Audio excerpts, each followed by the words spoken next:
हम जो कर रहे हैं, रसोई घर से जो चिकित्सा कर रहे हैं, हम सिर्फ और सिर्फ उनके कष्टों को दूर कर रहे हैं। लेकिन आयुर्वेद कारणों को दूर करने की बात करता है, तो उसके विशेषज्ञ हैं, बहुत बड़े अनुभवी हैं, और इनका व्याख्यान अभी तक 240 से ज़्यादा व्याख्यान हमारे स्वस्थ अमृत परिवार के टेलीग्राम चैनल पे चल चुका है, और आगे भविष्य में और होगा। बहुत ही जल्द हमें पाचक पित्त, एक पाचक पित्त है, आप लोगों ने बात पित्त कफ की बातें सुनी होगी, एक मोटी सी भाषा में आयुर्वेद में सब बात पित्त कफ जानते हैं, लेकिन इसके भी कई भेद होते हैं। उसमें से जो पाचक पित्त है, पाचक पित्त के बारे में बात हो रही थी, तो कह रहे थे कि इसके ऊपर अगर हम चर्चा करें तो कम से कम 3 साल प्रतिदिन 1 घंटे की अगर लेक्चर दिया जाएगा तब जाके पाचक पित्त खत्म होगा। और पाचक बड़ी यानी कि 135 पैथियाँ, जिन पैथियों को आज आप बाहर देख रहे हैं वो सब आयुर्वेद की देन है, आयुर्वेद में है, और वो पाचक पित्त में है। तो आप सभी से विनती है कि जो भी भाई बंधु हमारी आवाज़ हो, तो आप स्वस्थ अमृत परिवार के टेलीग्राम चैनल से जुड़े या स्वस्थ अमृत परिवार के यूट्यूब चैनल पर जाएं,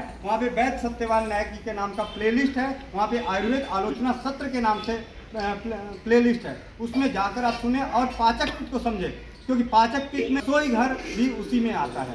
तो रसोई घर के बारे में बृहद जानकारी के लिए, और विशेष तौर से मैं यही कहूँगा कि ये हमारे लिए राजीव भाई के व्याख्यान में एक बहुत अच्छी बात सुनी थी कि राजीव भाई ने कहा था कि हमें एक वैद्य मिले थे, उनका नाम ना से पता नहीं क्या है, सुनने में वैद्य थे, नाड़ी पर चीज़ें बता देते थे। तो वो हमारी ही झोली में आप लोगों के आशीर्वाद से भाई राज, जो बड़ी बहनें जो भी हैं, जब से हमने स्वस्थ अमृत परिवार की विचारधारा चलाई है राजीव भाई को सुन के, तो हमारी झोली में भी भाई राजीव दीक्षित जी की असीम कृपा से और आप लोगों के आशीर्वाद से वैद्य सत्यवान नायक जी गिर गए, और अब इस हीरे को हम संभाल के लेके चल रहे हैं। और इनसे जो मिलेगा ज्ञान, उन ज्ञानों को ग्रहण करते हुए, सबसे बड़ी बात है कि जब ज्ञान होता है ना तो विश्वास बहुत होता है। एक छोटी सी बात अभी की अभी बता रहा हूँ, हनुमान जी की मूर्ति पे एक गेरू रंग का टीका लगता है, उनके पूरे स्नान कराया जाता, लगाया जाता है। इसके बारे में किताबों में पढ़ा था कि अगर हम लगा देते तो शीत पित्त खत्म हो जाता है, लेकिन आज वैद्य जी से हमें जानने को मिला कि ये सिर्फ शीत पित्त को नहीं खत्म करता, बरसों पुरानी दाद को खत्म कर देता है, हमारे कंधे जाम है उसको खत्म कर देता है। इस तरह के बहुत सारे छोटे छोटे ज्ञान, अल्प ज्ञान जो कहते हैं कि परीक्षित ज्ञान, इन सब का संग्रह है, चलता फिरता। अब ये समझिए कि आयुर्वेद है, आयुर्वेद का ज्ञान है। तो आप सभी से विनम्र निवेदन का ध्यान से सुने, अभी नहीं सुने, भविष्य में भी जाके स्वस्थ अमृत परिवार के टेलीग्राम चैनल पे, यूट्यूब चैनल पे जाके जरूर सुने, और अपने ज्ञान को बढ़ा के अपने विश्वास को बढ़ाइए।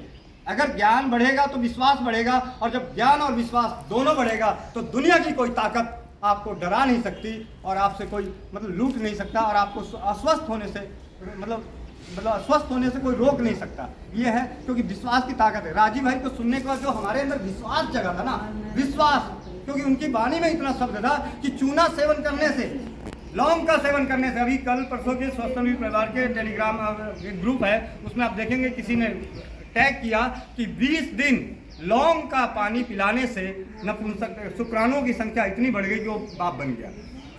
तो ये ताकत है। तो छोटी छोटी ताकतों को जानने के लिए ज्ञान का होना बहुत ज़रूरी है, और जब ज्ञान होगा तो विश्वास होगा। और अभी दीदी ने भी एक बहुत ही छोटा सा अनुभव दिया कि चूना हल्दी का बना के सेवन करिए, और 4 महीने इनके दर्द भी खत्म हो गया और वजन भी कम हो गया। ये साधारण सी बातें, जिसका कोई दुष्प्रभाव नहीं। अभी बात हो रही थी, एक छोटी सी बात और यहाँ पे बोलना चाहूँगा कि दीदी ने कहा कि इसे हम खा सकते हैं हमेशा के लिए। मैंने कहा खाना हमेशा के लिए खा सकती हो भाई? जो लोग मुर्गा खाते हैं, मीट मांस मच्छी खाते हैं, वो सालों के लिए खा सकते हैं। जो पिज़्ज़ा खा के अपना जीवन गुजारते हैं, सालों जीवन भर पिज़्ज़ा खा सकते हैं। तो जो घरेलू उपचार, हल्दी मेथी सोट से बनने वाले, धनिया से बनने वाले, जीरा से बनने वाले जो घरेलू उपचार है, उनको जीवन भर करने में क्या डर है, किस बात का? मर जाओगे, मर जाना ठीक है, कोई बात नहीं, मर जाओ, क्या फर्क पड़ता है? कोई जहर खा के थोड़ी मरा। तो ये है, रसोई घर को समझना बहुत जरूरी है। आपका बहुत बहुत धन्यवाद गोविंद भाई जी, और आपका भी। हमारे समक्ष सारे ही राजीव दीक्षित जी के विचारधारा पे चलने वाले सारे क्रांतिकारी समाज सेवक और समाज के जागरूक साथी हैं हमारे बीच। मैं आप सबसे प्रार्थना करूंगा, आप में से कोई भी एक एक दो दो पंक्ति में ऐसी कोई बात अपनी रखना चाहता है जो राजीव दीक्षित जी की बात से आप प्रेरित हुए हैं जीवन में, या जिसने आपको इतना आपके विचारों में बदलाव किया है। अगर आप में से कोई बोलना चाहता है, अपना विचार रखना चाहता है, वैद्य जी को तो कृपया रखिए। वैद्य जी आप नमस्ते, वंदे मातरम। वैद्य जी आप भी 2 वाक्य बोले हम सब के लिए। आप हमारे प्रेरणा स्रोत हैं, आयुर्वेद के शिरोमणि रत्न हमारे बीच सत्यवान नायक जी पधारे हैं, तो आप अपनी ज्ञान से ज्ञानित और ऋषियों का ज्ञान जो है, गुरुओं का जो ज्ञान है, हम लोगों का आप थोड़ा सा संक्षेप में बताने का प्रयास कीजिए। आज भाई राजीव दीक्षित जी का पुण्यतिथि भी है और जन्म तिथि भी है, तो 2 शब्द बोलें। जी नमस्ते। जी सबसे पहले आप सबको नमस्ते, राम राम, वंदे मातरम। राजीव भाई को हम जब पतंजलि चिकित्सालय में कार्यरत थे तो वहाँ पे डीवीडी कैसेट आती थी, तो वहाँ पे पतंजलि चिकित्सालय में बस्ती रहती थी। सबसे पहले हमने राजीव भाई को वहीं पे सुना कार्य करते करते। तो एक बार ये बात आई कि वो देश के विषय में वो बता रहे थे कि हमारा देश को कैसे लूटा, भारत जो हमारा संविधान को मतलब कैसे बनाया गया बिगाड़ करके, विकृत करके, और इसके साथ में जो हस्तांतर किया गया, भारतीय सत्ता को हस्तांतर किया गया, ये प्रकृति मतलब सही में ट्रांसपेरेंसी कैसे हुई, उस सब के विषय में जब हमारे कानों में पड़ा गुंजा, तो हमारा लगा ये सब बातें तो हमें कहीं किसी इतिहास की पुष्टि में सुनने को नहीं मिला। ये पहली बार ये सुनने को मिला है। ये कौन है व्यक्ति, ये कहाँ रहता है, क्या करता है, तो ये सारा मतलब इतिहास इनको कैसे पता है? क्या ये कोई भगवान है, कोई भगवान का अवतार लेने वाला है? क्योंकि हम हिंदू धर्म में तो 24 अवतार ऐसे कुछ मानते हैं, क्योंकि अवतार है क्या, ये सारा रहस्य इनको कैसे पता है? यदि ये बात सत्य है तो फिर ये तो सबको जानना चाहिए, समझना चाहिए। तो हमारे पतंजलि में जो चिकित्सालय में जो काका जी थे, उनको पूछा कि ये किसका डीवीडी है, कौन है वक्ता? बोले कि ये राजीव दीक्षित जी है। बोला ठीक है, राजीव दीक्षित है, तो कहाँ रहते हैं, इनका वीडियो मतलब कौन से चैनल में? बोले ये पतंजलि में ही भारत बाबा रामदेव बाबा के साथ में मिलजुल करके काम करते हैं, और अभी नहीं है, 2010 में इनका जो है थोड़ा बलिदान हो गया। बोला अच्छा, 2010 में बलिदान हो गया और ये 2013 में हम इनको सुन रहे हैं। चलो ठीक है, कोई बात नहीं, इनके जो भी मतलब डीवीडी है हम प्रतिदिन यहाँ पे बजाया करो, हम चिकित्सा भी करते रहेंगे, सुनते भी रहेंगे।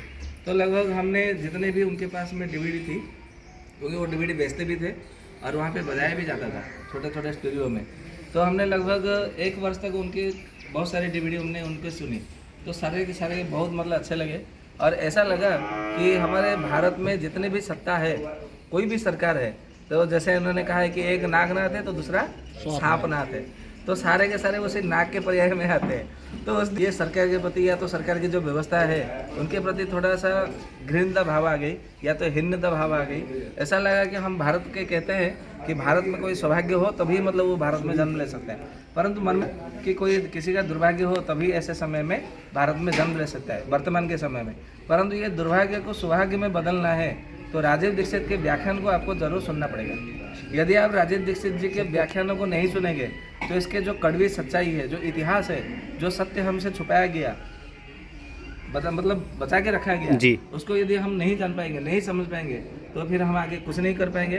केवल जय राजीववादी, जय राजीव भाई अमर भाई रहे, ऐसा बोलने से नहीं होगा। उनके व्याख्यानों को घर घर पहुंचाना पड़ेगा, जन जन तक पहुंचाना पड़ेगा, आचरण में उतारना, उनके विचारों को पहुंचाना पड़ेगा और उनके विचारों पर खुद को उतारना पड़ेगा, तब जाके ये जो उनके लक्ष्य है तो ये लक्ष्य संपन्न होगा, प्रतिफलित होगा। आयुर्वेद के बारे में थोड़ा और बोलें। आयुर्वेद के विषय में क्या कहें, वो तो महासागर है, उसकी गंभीरता का आज तक किसी को पता नहीं है कि उसकी गंभीरता कितनी है, उसके दैर्घ्य कितना है, प्रस्थ कितना है। बस इतना कहना चाहूँगा कि जो आयुर्वेद है वो एक जीवन दर्शन है जी। आयुर्वेद लोग ऐसा समझते हैं कि किसी को कोई बीमारी होगी वो पेड़ पौधे मतलब बनी हुई कोई बटी गुटी ऐसा कोई दे देगा, चूरन दे देंगे तो चूरन बटी से ठीक हो जाना, यही आयुर्वेद है। वास्तव में ये सब आपको भ्रम में रखा गया, ये आयुर्वेद नहीं है। आयुर्वेद वो है जो आपको कभी बीमार ना होने जी उसके लिए आपको सचेतन कराता है, उजागर कराता है। यदि आप बीमार पड़ते हैं तो आप भारतवासी नहीं हैं, तो आपको बीमार न हो इसीलिए सारा का सारा सूत्र आयुर्वेद में नियम बताए गए हैं। आप उनको पालन करें तो कभी बीमार नहीं पड़ेंगे, स्वस्थ रहेंगे, मस्त रहेंगे, समृद्ध रहेंगे, तभी जाके राजीव दीक्षित जी के जो लक्ष्य है भारत, उनका जो सपनों का भारत है उसे हम कर सकेंगे। तो आपको स्वस्थ रहना है, समृद्ध रहना है तो आयुर्वेद पढ़ना है, ये स्वस्थ समृद्ध परिवार का नारा भी है। और हमारे गोविंद भाई तो ये तो बड़े जोर से बोलते हैं, एक बार उनके मुंह से सुनिए कैसे बोलते हैं। वही स्वस्थ रहना है, समृद्ध रहना है तो आयुर्वेद को पढ़ना ही होगा, समझना ही होगा। वंदे मातरम। हमारे समक्ष आनंद भाई जी हैं।